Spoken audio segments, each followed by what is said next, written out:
आपका अपना YouTube channel nucleus learning centre में मैं प्रोफेसर बीबी गायकवाड़ आपका तहे दिल से स्वागत करता हूं। आज के इस बेहतरीन सेशन में हम डिस्कस करने जा रहे हैं एनसीईआरटी का ह्यूमन रिप्रोडक्शन में फीमेल रिप्रोडक्टिव सिस्टम का पार्ट मेमोरी ग्लैंड्स और ब्रेस्ट। तो आज के लेक्चर में हम पूरा डिटेल में मेमोरी ग्लैंड्स या ह्यूमन फीमेल में ब्रेस्ट का स्ट्रक्चर, ब्रेस्ट का फंक्शन, ये पूरा इस लेक्चर में आज हम कवर करने वाले हैं।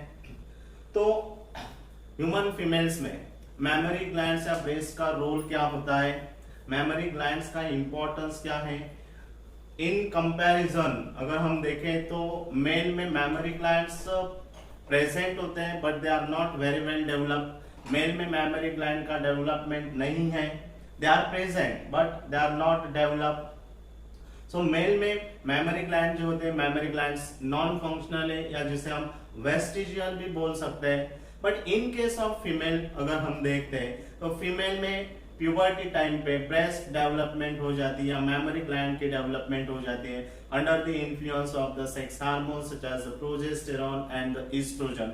जैसे जैसे बॉडी में, फीमेल के बॉडी में प्यूबर्टी टाइम में या जैसे जैसे फीमेल सेक्सुअल मैच्योरिटी अटेन करेगी, प्रोजेस्टेरॉन और एस्ट्रोजन की वजह से ये मेमोरी ग्लैंड्स डेवलप होती जाएगी and they also becomes functional in a female during the time of the lactation. और प्रेगनेंसी के टाइम में फीमेल में मेमोरी ग्लैंड्स ग्रो होती है, बढ़ती है, क्योंकि उस टाइम पे प्रोजेस्टेरॉन एस्ट्रोजन का लेवल फीमेल बॉडी में हाई होता है। तो during pregnancy time also mammary glands grow और breast grows in their size under the influence of the sex hormones. Lactation के टाइम पे मेमोरी ग्लैंड्स बहुत ही इंपॉर्टेंट रोल प्ले करती है। जो न्यूली बॉर्न बेबी होता है, इन्फेंट, उसके फीडिंग में ये बहुत ही इंपॉर्टेंट रोल प्ले करती है। तो ओवरऑल इस मेमोरी ग्लैंड का स्ट्रक्चर, मेमोरी ग्लैंड्स के अंदर क्या होता है, ब्रेस्ट का स्ट्रक्चर कैसे होता है, ब्रेस्ट का साइज के लिए क्या फैक्टर रिस्पॉन्सिबल होता है, ब्रेस्ट हार्डनिंग और ब्रेन का जो लूजनेस जो होता है वो क्यों होता है, कौन कौन से टाइप के सेल्स होते हैं, इंटरनल स्ट्रक्चर भी हम इस लेक्चर में पढ़ने जा रहे हैं। तो ओवरऑल बेटा मैमल्स में देखो, मैमल्स का एक one of the unique feature of the mammal is the presence of the mammary glands. जो हम एनिमल क्लासिफिकेशन में पढ़ते हैं कि वर्टिब्रेट्स की जो क्लास है मैमल्स या Mammalia, so the name is given mammalia because of the presence of the mammary glands। mammary gland presence होने के कारण मैमेलिया नाम है ना। तो ये मेमोरी ग्लैंड्स मैमल्स का एक वन ऑफ द यूनिक और बेस्ट एडवांस फीचर है, ठीक है। मेमोरी ग्लैंड का रोल क्या होता है, मेमोरी ग्लैंड का रोल होता है कि जो इन्फेंट न्यूली बॉर्न बेबी होता है उसकी फीडिंग में ये इंपॉर्टेंट है। मेमोरी ग्लैंड्स लैक्टेशन पीरियड में जैसे ही पार्चुरेशन होता है, फीटस का बर्थ होता है, तो ये मेमोरी ग्लैंड्स फंक्शनल हो जाती है और मेमोरी ग्लैंड्स मिल्क सिक्रेट करने लगती है। तो मेमोरी ग्लैंड जैसे मिल्क सिक्रेट करने लगती है तो ये मिल्क जो होता है, मदर मिल्क, बच्चे को या इन्फेंट को फीड करना बहुत जरूरी होता है, because this milk contain many important factors which is required for the growth and development of the infant के लिए जितनी सारी necessary requirements होगी वो requirement की fulfillment या requirement की जो fulfillment है वो fulfill मदर से होगी। तो इसके लिए मदर की मेमोरी ग्लैंड्स बहुत ही important रोल प्ले करती है। तो ह्यूमन फीमेल में मेमोरी ग्लैंड्स फंक्शनल है और उनकी डेवलपमेंट भी होती है। बट क्या कभी आपने ऐसे मेडिकल कंडीशन सुनी है कि मेल्स में मेमोरी ग्लैंड प्रेजेंट है बट ग्रोथ होती नहीं है, फंक्शनल नहीं है, मतलब कि मेल्स में मेमोरी ग्लैंड्स वेस्टिजियल है ना। बट ऐसे भी मेल्स होते हैं या ऐसे भी बॉयज होते हैं जिनमें प्यूबर्टी एज में या कोई ओबेस पर्सन होता है, ओबेस बॉयज जो होते हैं उनमें फैटी टिश्यू बढ़ने की वजह से, फैट्स की अमाउंट बढ़ने की वजह से ब्रेस्ट का साइज उनमें डेवलप हो जाता है, ब्रेस्ट उनमें ग्रो कर जाते हैं। तो ऐसी जो मेडिकल कंडीशन होती है मेल में जिसमें ब्रेस्ट की डेवलपमेंट होती है बेटा, उसको हम बोलते हैं बेटा gynaecomastia. So gynecomastia is a medical condition in a boys or in a males in which breast grows because of the maximum contents of the fatty tissue. ठीक है, मैक्सिमम फैट्स बनने की वजह से, मैक्सिमम फैट्स बॉडी में होने की वजह से उनमें ब्रेस्ट डेवलप कर जाते हैं। उस कंडीशन को हम क्या बोलते हैं बेटा, गायनेकोमास्टिया। ठीक है, तो अदर मेंस में मेमोरी ग्लैंड्स की डेवलपमेंट भी नहीं होगी और मेमोरी ग्लैंड्स फंक्शनल भी नहीं होंगे, तो हम बोल सकते हैं कि मेमोरी ग्लैंड्स मेंस में वेस्टिजियल है, नॉन फंक्शनल। ओवरऑल अगर हम मेमोरी ग्लैंड या ब्रेस्ट का स्ट्रक्चर देखते हैं तो there are presence of paired mammary glands या breast are the paired which are present on the in front of the chest. तो ब्रेस्ट की ये जो पेयर होती है ये पेयर चेस्ट पे प्रेजेंट होती है। तो ये एक्चुअल ब्रेस्ट की जो अटैचमेंट होती है या ब्रेस्ट जो होते हैं ये ब्रेस्ट देखो जो हमारे चेस्ट वॉल जो है, चेस्ट वॉल या हमारे जो रिब्स है, रिब्स और सेंटर में जो स्टर्नम है, ठीक है, तो 6 to 2 देखो यहाँ पे सेकेंड नंबर से 6 नंबर की जो रिब्स होती है, सेकेंड से लेके 6 तक जो रिब्स होती है उसके बीच में ब्रेस्ट लोकेटेड होते हैं। So you have to be remember that the breast are located on either side of the chest in between the second to 6 ribs। 2 से लेके 6 के रिब्स के बीच में ये ब्रेस्ट प्रेजेंट होता है। ठीक है, तो ब्रेस्ट का जो साइज होता है वो साइज मैटर करता है ऑन द क्वांटिटी। ये जो ब्रेस्ट का साइज होता है दैट डिपेंड्स ऑन द, ये साइज वेरिएबल हो सकता है और ये साइज जो वेरिएबल होता है पॉपुलेशन में that is because of the amount of fats they contain. ठीक है, जितना ज्यादा अमाउंट ऑफ फैट्स ब्रेस्ट में होगा उतने बड़े ब्रेस्ट हो सकते हैं, जितना अमाउंट ऑफ फैट्स ब्रेस्ट में कम होता है उतने छोटे ब्रेस्ट हो सकते हैं। तो ये साइज जो होता है ये वेरिएबल होता है। उसके बाद में ब्रेस्ट का जो शेप होता है वो एक्चुअली ये हेमिस्फेरिकल शेप होता है, हेमिस्फेरिकल शेप। तो देखो यहाँ पे डायग्राम में एक स्ट्रक्चर मेमोरी ग्लैंड का या ब्रेस्ट का एक स्ट्रक्चर बनाया है। इसमें आपको देखो रिब्स, यहाँ पे हमें पता है कि हमारे बॉडी का जो स्केलेटन है, स्केलेटन में जो रिब्स केज जो है और रिब्स केज के दोनों साइड के जो रिब्स होते हैं 12 रिब्स ऑन आइदर साइड, तो उस रिब्स के सेकेंड और 6 के बीच में आपका ब्रेस्ट होता है। ठीक है, तो ये जो रिब्स जो होती है this ribs are internally connected by a special type of the muscles, they are called as a intercostal muscles. Intercostal muscles दो एडजेसेंट रिब्स के बीच में होते हैं। ठीक है, उसके बाद में रिब्स के ऊपर या फिर ये जो स्ट्रक्चर है ब्रेस्ट का जो स्किन है, ये ब्रेस्ट का स्किन चेस्ट वॉल के साथ कनेक्टेड होता है and that is connected by your pectoralis major muscles. देखो पेक्टोरालिस मेजर मसल्स और ब्रेस्ट की skin, the breast are connected to the chest wall with the help of the pectoralis major muscles. ठीक है, और ये pectoralis major muscles और ये जो ब्रेस्ट का जो स्किन होता है उसके बीच में होता है पेक्टोरल फेसिया, पेक्टोरल फेसिया। ठीक है, और फिर ये जो ब्रेस्ट होगा, ये ब्रेस्ट के अंदर हमें 3 टाइप के क्या क्या मिलता है। देखो ब्रेस्ट के अंदर होता है ग्लैंडुलर टिश्यू, देन आता है ग्लैंडुलर टिश्यू के बाद में आता है कनेक्टिव टिश्यू एंड थर्ड आता है आपका लिगामेंट,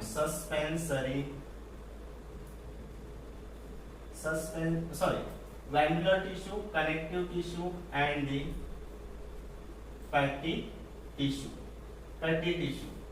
तो एक ओवरऑल ब्रेस्ट के स्ट्रक्चर में हमें अंदर क्या देखने को मिलता है, कि ब्रेस्ट के स्ट्रक्चर में अंदर होता है ग्लैंडुलर टिश्यू। अभी ये जो ग्लैंडुलर टिश्यू या ये जो कनेक्टिव टिश्यू, फैटी टिश्यू जो है, इसमें जो ग्लैंडुलर टिश्यू है, इस ग्लैंडुलर टिश्यू में हमें देखने को मिलता है मैमरी ग्लैंड्स। एक्चुअली जो फीमेल का जो मैमरी ग्लैंड होता है, ये मैमरी ग्लैंड ग्लैंडुलर टिश्यू से बनता है। ठीक है, glandular tissue is mainly made up of memory glands of the female. Okay, उसके बाद में जो मैमरी ग्लैंड्स जो होती है एक्चुअली फीमेल के बॉडी में, ये मैमरी ग्लैंड्स में क्या होता है एक्चुअली, तो ये जो मैमरी ग्लैंड्स होती है, ये मैमरी ग्लैंड्स में होती है 15 to 20 mammary lobes.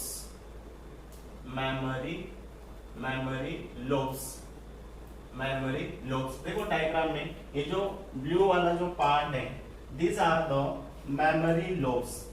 So these are the memory lobes. ये मेमोरी ग्लैंड का इंपॉर्टेंट पार्ट है। मेमोरी ग्लैंड किससे बनती है? मेमोरी लोब्स से बनती है। और ये लोब्स का नंबर कितना होता है बेटा? 15 to 20 mammary lobes are there. ठीक है, अभी ये जो मेमोरी लोब्स होते हैं, एक मेमोरी लोब्स का स्ट्रक्चर अगर हम देखते हैं, कुछ इस तरह का एक मेमोरी लोब्स का स्ट्रक्चर होता है। ठीक है, जैसे ग्रेप का बंच कैसे होता है, उस तरह का एक मेमोरी लोब का स्ट्रक्चर होता है। तो मेमोरी लोब्स के अंदर हमें बहुत सारे मिलेंगे मेमोरी लोब्यूल्स।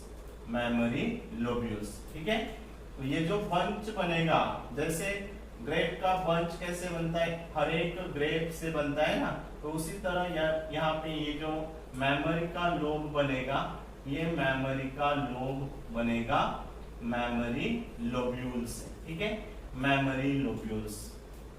और इस मेमोरी लोब्यूल्स के अंदर हमें मिलेगा अल्वीओलाई। देखो बेटा, मैं यहाँ पे ये ओवरऑल स्ट्रक्चर जो है मेमोरी लोब का है, और ये मेमोरी लोब बन रहे हैं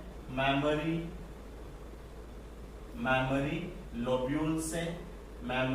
लोब्यूल्स से। ठीक है, और मेमोरी लोब्यूल्स के अंदर क्या होता है बेटा? मेमोरी लोब्यूल्स के अंदर होता है अल्वीओलस। मतलब हर एक मेमोरी लोब्यूल्स के अंदर हमें अल्वीओलस मिलेगा। ठीक है, तो कलेक्शन ऑफ अल्वीओलस जो होता है उसको प्लूरली अल्वीओलाई भी बोल देते हैं। तो ये जो अल्वीओलस होगा, this alveolus are supported by myoepithelial cells. ये आपको ध्यान में रखना है, मायोइपिथेलियल सेल्स। मैं बहुत इंपॉर्टेंट बात कर रहा हूं मेमोरी ग्लैंड्स की। फर्स्ट हम मेमोरी ग्लैंड्स की बात करेंगे, उसके बाद में हम connective tissue, fatty tissue discuss करेंगे, ओवरऑल स्ट्रक्चर डिस्कस करेंगे। But first you should know what are the mammary glands and how the mammary glands get activates and how they secretes the milk. So each mammary gland, the mammary glands consist of the many mammary lobes. How many mammary lobes are there? कितने mammary lobes होते हैं? 15 to 20 mammary lobes होते हैं। और हर एक mammary lobe किससे बनेगा बेटा? mammary lobule से बनेगा। और ये जो mammary lobules होगा, है ना, बहुत सारे ऐसे mammary lobules होंगे जो एक मेमोरी लोब बना देंगे। मेमोरी लोब्यूल्स के अंदर हमें क्या मिलता है? अल्वीओलस मिलता है। क्या मिलता है? अल्वीओलस मिलता है। और ये जो अल्वीओलस होता है, ये अल्वीओलस इससे सपोर्टेड है, ये अल्वीओलस सपोर्टेड है बाय मायोइपिथेलियल सेल्स। ये ध्यान में रखना है बेटा, मायोइपिथेलियल सेल्स। तो एक्चुअली जब पार्चुरेशन होता है, जब मतलब बर्थ जब होता है, जब नया इन्फेंट बॉर्न होता है, तो मिल्क का सिक्रेशन कैसे होता है एक्चुअली? तो मिल्क का सिक्रेशन होता है by the contractions of this myoepithelial cell. Milk का जो इजेक्शन होता है, नॉट सिक्रेशन, सॉरी, मिल्क का जो इजेक्शन होता है, दैट मिल्क के इजेक्शन के लिए मायोइपिथेलियल सेल्स इंपॉर्टेंट है। ये मायोइपिथेलियल सेल्स पे क्या एक्ट होगा बेटा? ऑक्सीटोसिन एक्ट होगा। क्या एक्ट होगा? ऑक्सीटोसिन एक्ट होगा। ऑक्सीटोसिन ये कौन बना रहा है? ऑक्सीटोसिन हाइपोथैलेमिक जो न्यूरॉन्स होते हैं, हाइपोथैलेमिक जो न्यूरॉन्स होते हैं, ये हाइपोथैलेमिक न्यूरॉन्स ऑक्सीटोसिन बनाते हैं। और ये ऑक्सीटोसिन कहाँ पे स्टोर्ड होता है?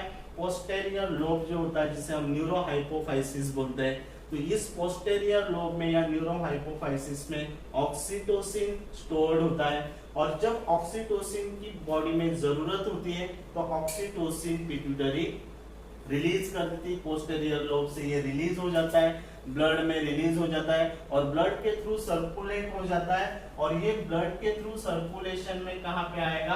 ब्रेस्ट में आएगा। और ब्रेस्ट में ये जो मायो इपिथेलियल सेल्स है, उस इपिथेलियल सेल्स का क्या करेगा बेटा? कॉन्ट्रैक्शन क्या करेगा? क्या करेगा? कॉन्ट्रैक्शन करेगा। सो oxytocin which is secreted by the hypothalamus and released by the neurohypophysis activates or contracts the myoepithelial cell for the ejection of milk। जब एक नया बॉर्न बेबी जब मदर जब उसे मिल्क फीड करेगी तो उस टाइम पे जो रिफ्लेक्स होगा, जो बेबी का जो सकिंग एक्शन जो होगा, उस सकिंग एक्शन के टाइम पे ये ऑक्सीटोसिन इस मायो इपिथेलियल पे एक्ट होगा, मायो इपिथेलियल का कॉन्ट्रैक्शन होगा और उसके जरिए मिल्क का इजेक्शन होगा। ठीक है, ये बात भी इजेक्शन ऑफ मिल्क के लिए मायो इपिथेलियल सेल्स।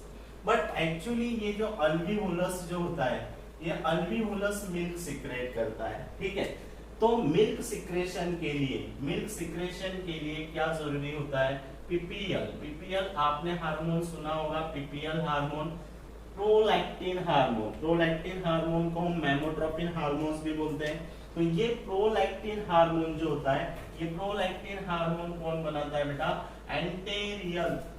Anterior pituitary. ये प्रोलैक्टिन हार्मोन कौन बनाता है?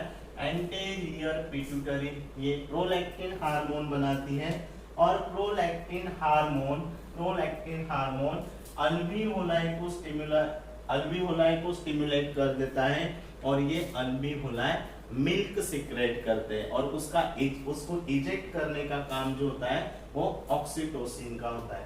तो दो हार्मोन्स आपको यहाँ पे ध्यान में रखना है। ठीक है, मिल्क बनने के लिए अल्वीओलाई को स्टिमुलेट होना जरूरी है और ये स्टिमुलेशन होता है with the help of the prolactin hormone. ठीक है, जब तक फीमेल के ब्लड में ये प्रोलैक्टिन रहेगा तब तक मिल्क सिक्रेशन होता जाएगा। जैसे जैसे प्रोलैक्टिन की लेवल डिक्रीज हो जाएगी तो मिल्क सिक्रेशन भी धीरे धीरे कम हो जाएगा। ठीक है, और ये oxytocin for the ejection of the milk. ठीक है, तो ठीक है, ये मिल्क बना, यहाँ पे अल्वीओलाई में मिल्क बना। ठीक है, फिर बहुत सारी अल्वीओलर डक्ट देखो यहाँ पे, फिर मेमोरी डक्ट। इस मिल्क को कैसे पास किया जाता है? तो देखो जैसे जैसे ये अल्वीओलर डक्ट्स जो होगी वो कंबाइन हो जाएगी, वो मेमोरी डक्ट्स बनाएगी। मेमोरी डक्ट्स आगे जाके थोड़ा सा वाइड हो जाएगी, है ना, तो उसको हम बोलते हैं मेमोरी एम्पुला, या उसको हम लैक्टिफेरस एम्पुला भी बोल सकते हैं। द मिल्क, फिर ये मेमोरी डक्ट से ये 15 to 20 ऐसी छोटी छोटी जो डक्ट्स होगी जो डायरेक्टली ओपन्स होगी in the centre of the breast. जो एलिवेटेड या फॉरवर्ड जो प्रोजेक्शन होता है ब्रेस्ट के सेंटर में, जो फॉरवर्ड प्रोजेक्शन होता है जिसको हम बोलते हैं निपल्स। तो इस निपल्स में ये 15 to 20 जो लैक्टिफेरस डक्ट्स होगी, ये डक्ट्स ओपन हो जाएगी। तो ये जो लैक्टिफेरस एम्पुला, ये जो मेमोरी एम्पुला होता है, ये कुछ परसेंट में मिल्क को स्टोर भी कर सकता है। ठीक है, so this lactiferous ducts gets open to the exterior. और ये जो मिडल वाला जो पोर्शन होता है ब्रेस्ट में, जो फॉरवर्ड प्रोजेक्शन जो होता है उसको हम बोलते हैं निपल्स, पिगमेंटेड एरिया होता है। अभी सेंटर में निपल्स के बाजू में, मतलब ब्रेस्ट के सेंटर में निपल्स होता है और निपल्स के बाजू में एक डार्क पिगमेंटेड एरिया होता है बेटा। उस डार्क पिगमेंटेड एरिया को हम बोलते हैं एरियोला। इस डार्क पिगमेंटेड एरिया को हम बोलते हैं एरियोला। एरियोला ये जो रीजन होता है dark pigmented around the nipple, areola, इस एरियोला पे होती है सुडोरीफेरस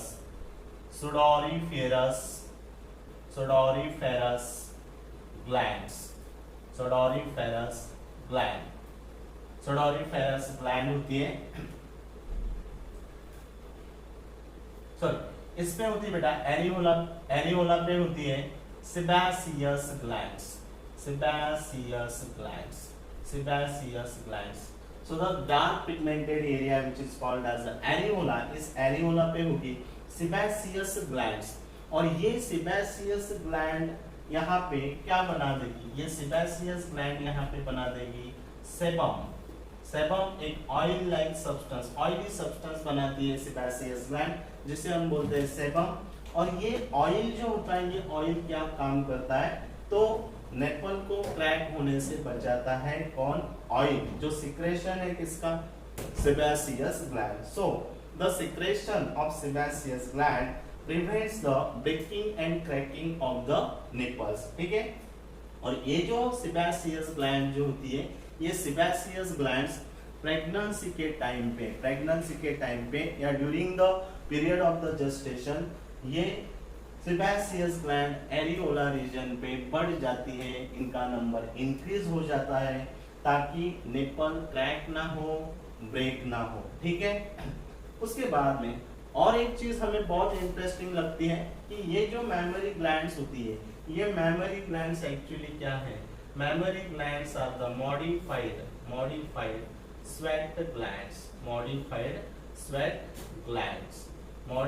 स्वेट ग्लैंड, जिसे हम सुडोरीफेरस ग्लैंड भी बोलते हैं। जैसे कि हमारे स्किन में सेबासियस ग्लैंड होती है, स्वेट ग्लैंड्स होती है, सेबासियस ग्लैंड सेबम बनाती है, स्वेट ग्लैंड स्वेट बनाती है, तो ये मेमोरी ग्लैंड्स भी क्या है, मॉडिफाइड स्वेट ग्लैंड से, ठीक है। उसके बाद में बात करते हैं हम, ये हमने मेमोरी जो मेन पार्ट था मेमोरी ग्लैंड का, ये हमने यहाँ पे पढ़ लिया है।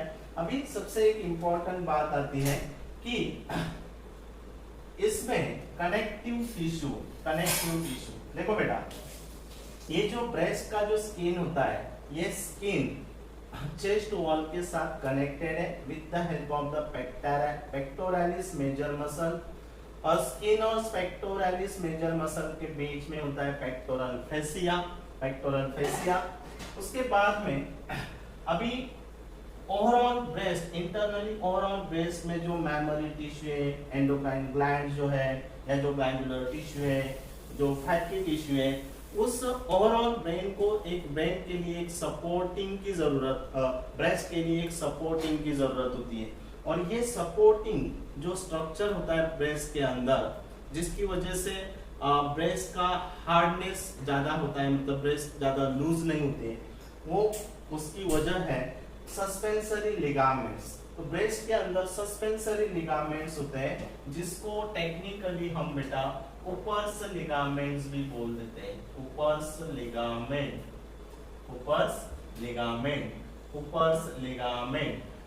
लिगामेंट क्या करता है, ऊपर्स लिगामेंट ब्रेस्ट का शेप मेंटेन करने का काम करता है। बट जैसे जैसे ब्रेस्ट ग्रो हो जाते हैं या ब्रेस्ट पे जैसा स्ट्रेन आ जाता है, तो ये लिगामेंट्स लूज हो जाते हैं, और उसी की वजह से ब्रेस्ट अपना जो शेप होता है, ये शेप लूज कर देता है, या ब्रेस्ट लूज हो जाते हैं because of the losing of this suspensory ligaments और द ऊपर्स लिगामेंट्स, ठीक है। उसके बाद में ये ऑलरेडी हमने डिस्कस किया कि ब्रेस्ट में जो येलो कलर्ड मास जो होता है फैटी टिश्यू, ये फैटी टिश्यू पे डिपेंड करता है कि ब्रेस्ट का साइज छोटा होगा या बड़ा होगा, ठीक है। तो ओवरऑल हमने ब्रेस्ट का स्ट्रक्चर पढ़ लिया है। आपको क्या क्या हार्मोन्स अभी ध्यान में रखने, ये एक थोड़ा सा मैं इसको रिवाइज कर देता हूँ। देखो बेटा, ब्रेस्ट के डेवलपमेंट में प्रोजेस्टेरॉन एंड एस्ट्रोजन बहुत इंपॉर्टेंट है। प्यूबर्टी पीरियड में, प्यूबर्टी टीनेज में या एडोलेसेंट एज में जब फीमेल में मेंस्ट्रुएशन का इनिशिएशन होता है, ऑनसेट होता है, तो प्रोजेस्टेरॉन, एस्ट्रोजन का लेवल बॉडी में, सेक्स हार्मोन का लेवल बॉडी में बढ़ जाता है, तो फीमेल में ब्रेस्ट की ग्रोथ हो जाती है। ठीक है, तो ब्रेस्ट के डेवलपमेंट में प्रोजेस्टेरॉन और एस्ट्रोजन का बहुत इंपॉर्टेंट रोल है। उसके बाद में मिल्क सिक्रेशन में या मिल्क सिंथेसाइज, मेमरी ग्लैंड्स क्या करती है? मेमरी ग्लैंड्स मिल्क सिंथेसाइज करती है, मिल्क सिक्रेट करती है ना। और ये मिल्क सिक्रेशन में जो हार्मोन इंपॉर्टेंट है वो है बेटा आपका प्रोलैक्टिन हार्मोन, पीपीएल जिसे हम बोलते हैं प्रोलैक्टिन हार्मोन। ये प्रोलैक्टिन हार्मोन कौन बनाता है? Anterior pituitary glands. Anterior pituitary gland, इस एंटेरियर पिट्यूटरी ग्लैंड को हम पार्ट फॉर्म बोलते हैं एडेनो हाइपोफाइसिस, एडेनो हाइपोफाइसिस। ठीक है, और मिल्क के इजेक्शन में, मिल्क के इजेक्शन में जो सबसे इंपॉर्टेंट हार्मोन है बेटा वो कौन सा है आपका? ऑक्सीटोसिन। कौन सा हार्मोन है बेटा आपका? ऑक्सीटोसिन। ठीक है, तो ये एक इंपॉर्टेंट पार्ट था जो हमें पढ़ना चाहिए।